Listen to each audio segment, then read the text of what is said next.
So many of you are probably familiar with the hip drop, but I want to offer a little bit of a different perspective today of what is it when the hips don't stay level while we're running? Is it a bad thing? What does the research say? And what have I found over the years of how to address this? Is this merely a strength issue, suggesting there's weakness somewhere in the chain that's causing the hips to drop? Or is it purely just a technique? Is it we haven't learned quite yet either awareness that we're doing it or how to optimize posture while moving forward? Let's go over the agenda real quick. First, we're going to do a hip drop overview. Definition, why does it happen, some background. And I'm going to break down a research article where they went after answering this question. Is it a strength issue or is it purely techniques that will help correct or change hip drop while running? And I'm going to go over my clinical evolution over the years. What has allowed me to save time, efficiency? What do we need to actually spend time focusing on and working on with the runner or the patient versus what are things that will just correct automatically? So I'm going to share the evolution of what I've learned. And then I'm going to give you a standard operating procedure that I use for correcting hip drop. Whether you're a runner and you're using it yourself in this concept, or if you're a clinician or a coach working with runners. If someone has hip drop, what's that first step that you can do to try to correct it? I'll go through that algorithm or that standard operating procedure. Then I'm going to go over a summary, kind of bringing it all home. And then I'm going to go over an actionable takeaway. I want to make sure I always do this. It's always great watching videos and learning, but I want you to be able to actually take something from this and apply it to your running journey, wherever you're at. So we'll go over the if, then, do. And that will make a little bit more sense as we go on. So let's get into it. The actual clinical term, scientific term, if you will, is the Trendelenburg sign. Simply put, when on one leg, we'll see the opposite hip drop, lowers, doesn't stay level. Fun fact, it was first coined the term, the Trendelenburg sign, by Friedrich Trendelenburg in the late 1800s in Germany. He was a surgeon. Little fun fact, origin story for you. But let's start off with an analogy or an example outside of running. Imagine you have a two-legged nightstand. What happens if we were just to take one of the legs away? Well, it seems obvious, right? It would tilt and fall towards the side. When we go from being on two legs to 1 foot, what will happen if we don't correct for it, and a lot of this stuff does happen subconsciously, that's the good news, is we would fall. Well, why is that? It's all about gravity, this constant downwards pull towards the earth. If we think of all these things of movements in terms of arrows, to visualize it, I hope it makes it a lot easier. So our center of mass, which is near the pelvis, it's always pulling straight down towards the earth. We have two key components that dictates our balance and keeping symmetry. We have our base of support. Whatever points of contact we have to the ground, that's our base. Feet close together, it's a narrow base support.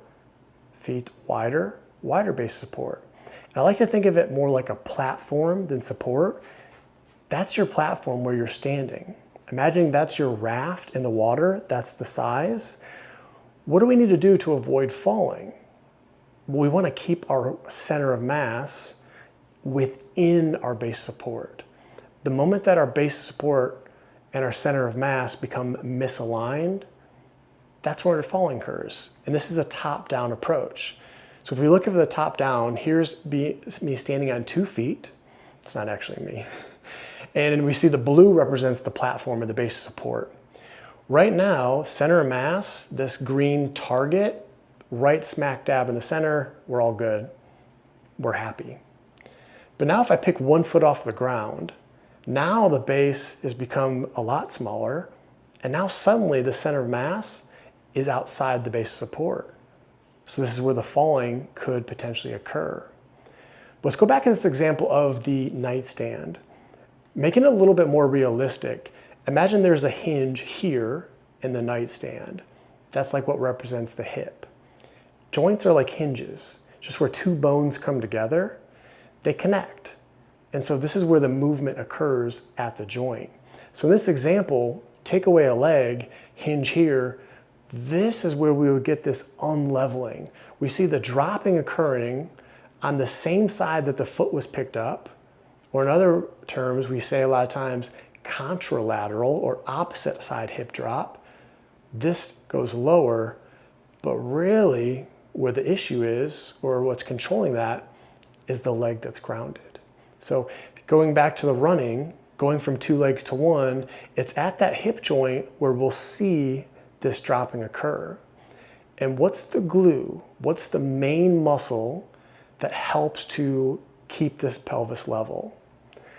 Without further ado, let me introduce or reintroduce to you the glute med. She is the queen of the glutes. The glute max, the tush, that's the king, that's for another time. We've got a queen on each side of the body, different kingdoms, left and right.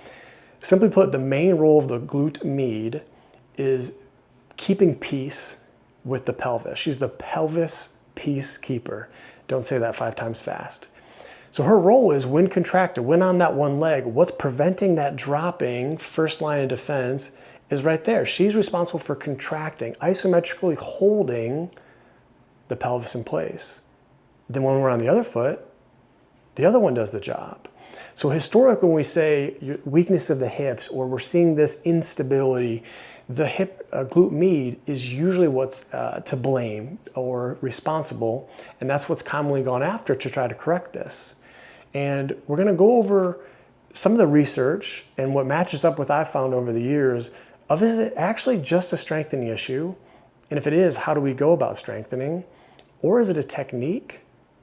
Or is it both? So before we move on, why is the hip drop not so hip? Why is it infamous?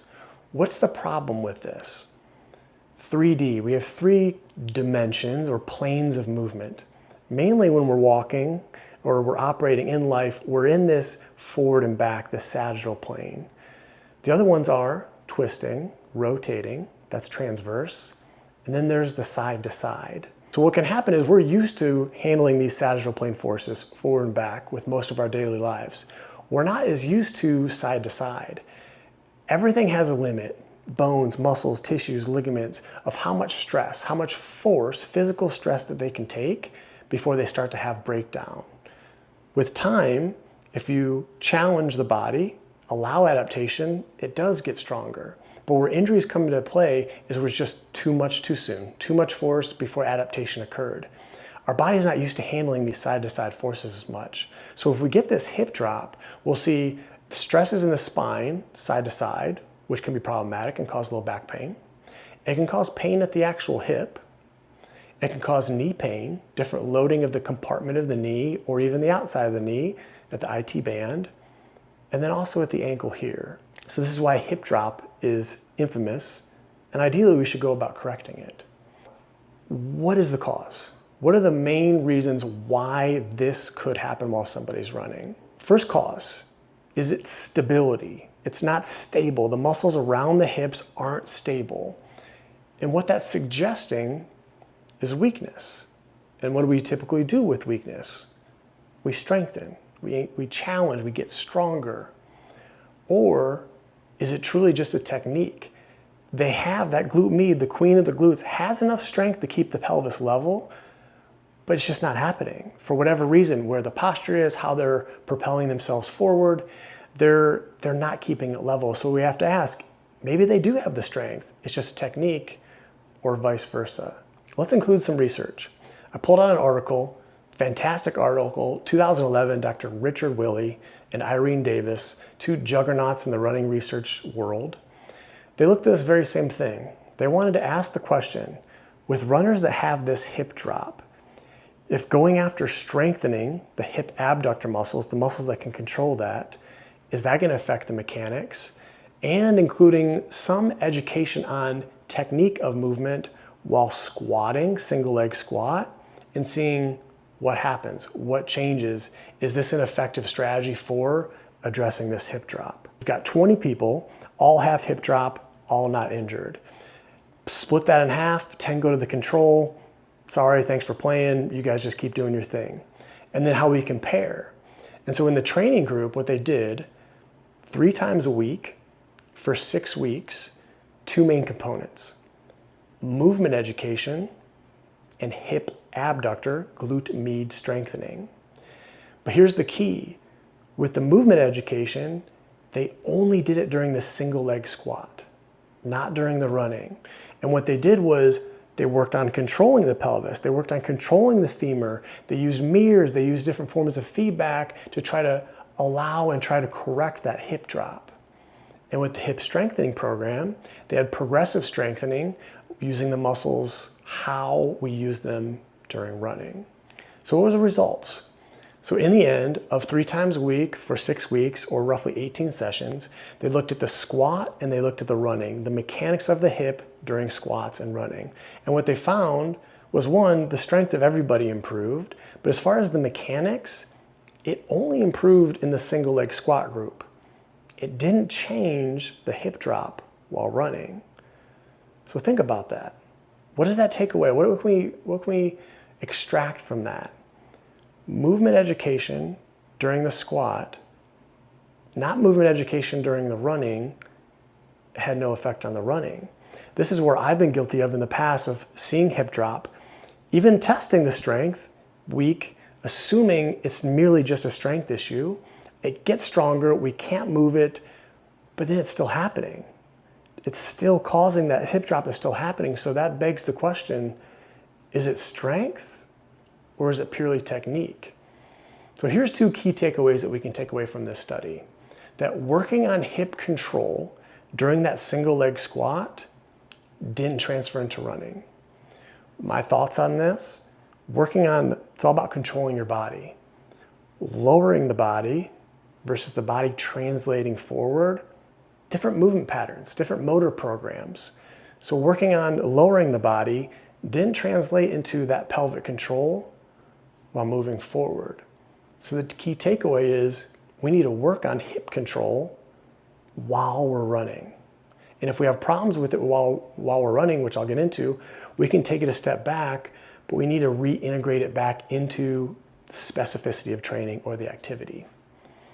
Key point 2 was that strengthening the hip muscle didn't correct the hip drop. Everybody got stronger. That's good. Their baselines for strength of their hip abduction, external rotation, it got stronger, but it didn't correct the hip drop while running. What's our takeaway from that?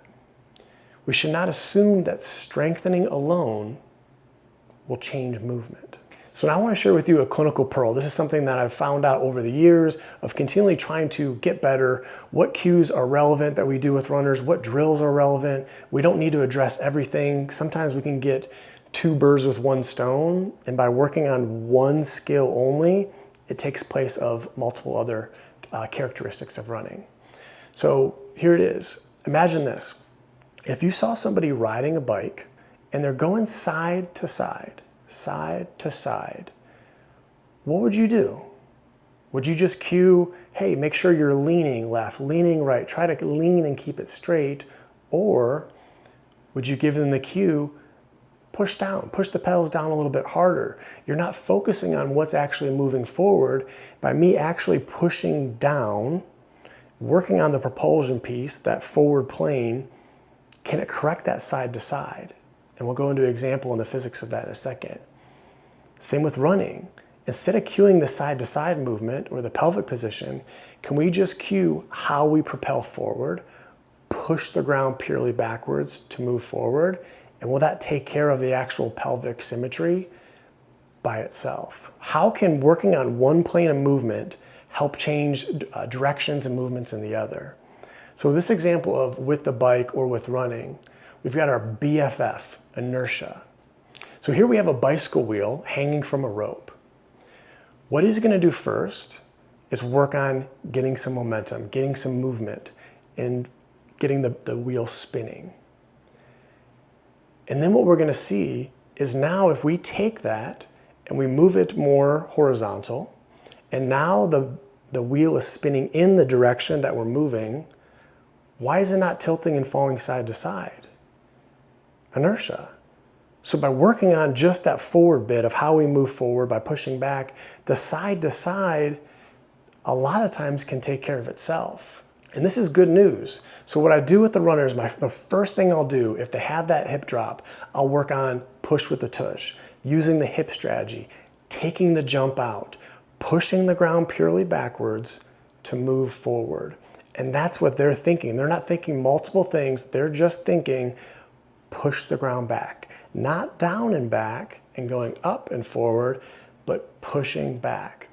And a lot of times by being in that position and doing that technique and propelling the right way, using the king of the glutes, the glute max, we can see things are level. And this has been saved so much time and energy instead of working on all of the strength. And we'll go over, I'm not saying strengthening is not important, and all the other movement education, different planes of movement. If we just do this, just work on the propulsion, can the hip drop take care of itself? And that's what I found a lot of times. And here's that visual of the king of the glutes, the glute max. Ideally, imagine if you were in a canoe, how we move forward. The paddle, which is like the leg and our body on the ground, pushes the water back, which propels us forward. With running, we're pushing the ground back, using the glutes, and in turn, every action equal and opposite, that's how we're moving forward. So by working on this alone, a lot of times you'll see it can correct that hip drop on its own. Here's a little bit more of a breakdown, zoom in on that specifically, that push with the tush, that actionable process that you can think while you're running that eventually will just happen automatically. So there's two parts, patience and then push, or hold and then fire. I kind of think of it like a bow and arrow, pull back, and then I'm holding, muscles are still on, I'm not releasing right away and just constantly pulling back and releasing. We want some patience. Allow your body, when you land, to continue moving forward over the grounded foot. Can we then push the ground backwards to move forward? So the cue there is use the backside of the hip muscles to push the ground backwards. If that doesn't work, which there are times that it doesn't, then I'll break out some more visual cues, some visual learning. We learn all different ways. Some are auditory learners, visual learners.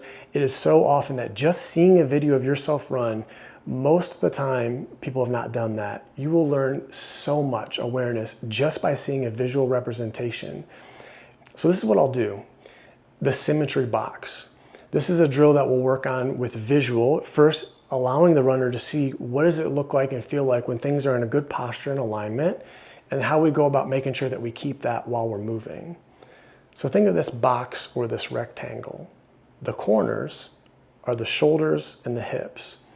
At all times, ideally, we're staying symmetrical. If we're having a hip drop, it's not going to be symmetrical. If we're raising our shoulder up, not symmetrical. So what I'll do is after visualizing and showing them what does that look like, what does that visually look like and feel like when they're in neutral, and then can they maintain that while running? And if they don't get it and you're watching or you're not sure, having them use a mirror in the front in real time to visualize, just like with that squatting that they did, working on it in real time, you can see cue only, symmetry box. Instead of thinking, don't do this, don't do that, don't do this, it's just keeping this entire entity, this entire unit symmetrical. And then eventually we take the feedback away. We don't want to rely on the mirror. I can already see it now in the comments.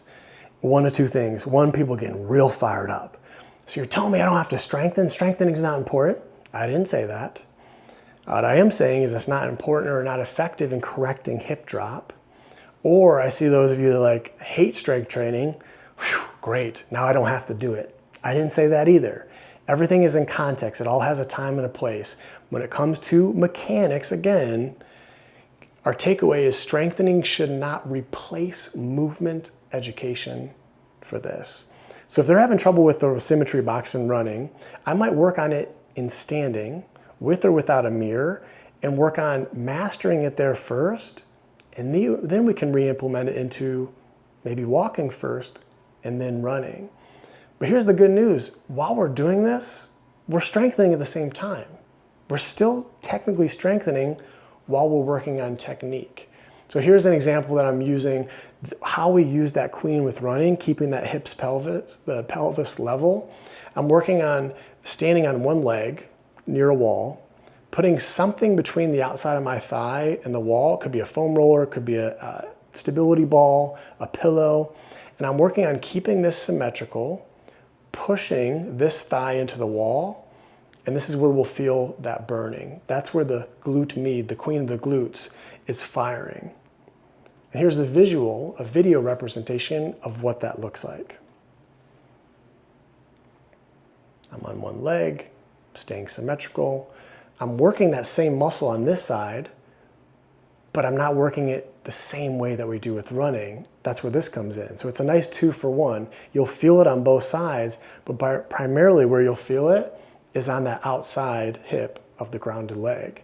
So while I'm working on symmetry, keeping things level, we're also strengthening.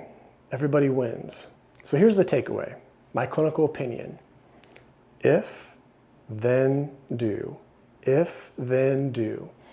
If weakness is the actual culprit in what's causing that hip drop, we'll see it way before we see it in running. We'll see it in standing, walking.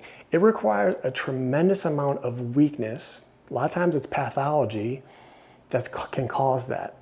Late 1800s with Friedrich Trendelenburg, mainly when that hip drop happened, was when people with hip dysplasia or actual congenital issues that they just didn't have the strength to truly hold their pelvis up.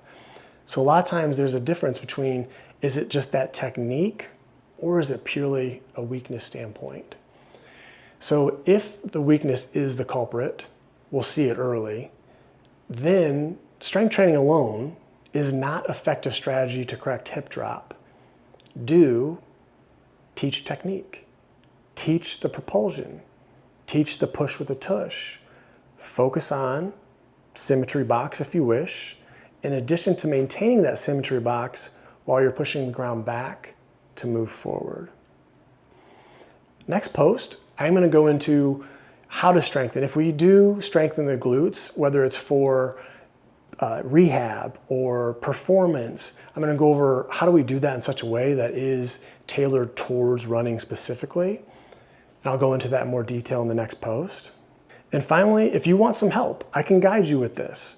The Learn to Run Club, I've got a deal going for another month and a half, where if you join the club, quarterly membership, a little bit under $70, you get a free one-on-one virtual session. You video yourself, you upload it, you send it to me, we do a Zoom, we go over it, and then in that club, you have access to all these different training plans and courses on learning that technique, learning that push with the tush. There's different strategies for how people learn best, and that's all available in the club. So I've tried really hard to break this down as simple as possible, actionable as possible, so that you can learn these skills no matter where you are in the world. Don't have to be one-on-one. Can you get the information you need to run smarter, safer, and faster? Within the club, you also get access to training plans, 5K, 10K, half, full marathon. You get access to the Rundamentals, where there's 10 key tests where you do to see where do you stand with strength, where do you stand with range of motion that's necessary towards running, how do we go about correcting it, both specifically the instructions, but also the progressions of it. This is the ecosystem, the Learn to Run ecosystem. Social media, hopefully most of you will get what you need from YouTube, Instagram. The Learn to Run Club, which is for the programs, the membership. I've got military training plans if you're training for 1.5 mile, 2 mile, 3 mile running physical for the military. And I have courses for physical therapists, personal trainers, running coaches to try to empower them to learn the system to better be able to help people and be more effective and efficient. So I hope that helps. Stay tuned. I'm going to try to incorporate more of this research as time goes on. I'm going to try to get better at making it more concise and not going over the top with it too much. Feedback is always appreciated. Questions are always appreciated. And until next time, in tush we trust.